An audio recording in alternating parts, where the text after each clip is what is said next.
இருப்பாராக.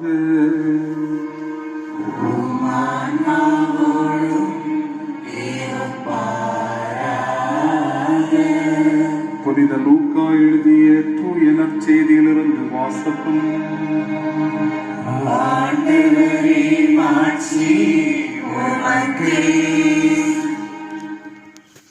லூக்கா நற்செய்தி அலகு 18 1 முதல் 8 முடிய உள்ள இறை சொற்றொடர்கள்.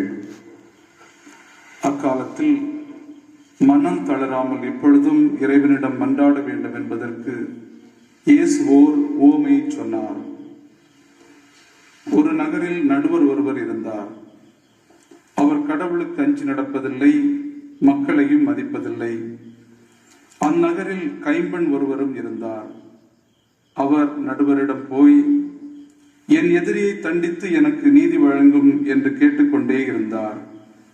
நடுவரோ நெடுங்காலமாய் எதுவும் செய்ய விரும்பவில்லை. பின்பு அவர், நான் கடவுளுக்கு அஞ்சுவதில்லை, மக்களையும் மதிப்பதில்லை.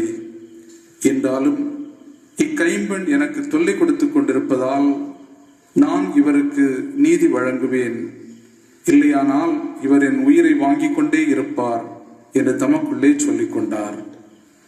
பின் ஆண்டவர் அவர்களிடம், நேர்மையற்ற நடுவரே இப்படி சொன்னார் என்றால், தாம் தேர்ந்து கொண்டவர்கள் அல்லும் பகலும் தம்மை நோக்கி கூக்குரலிடும் போது கடவுள் அவர்களுக்கு நீதி வழங்காமல் இருப்பாரா?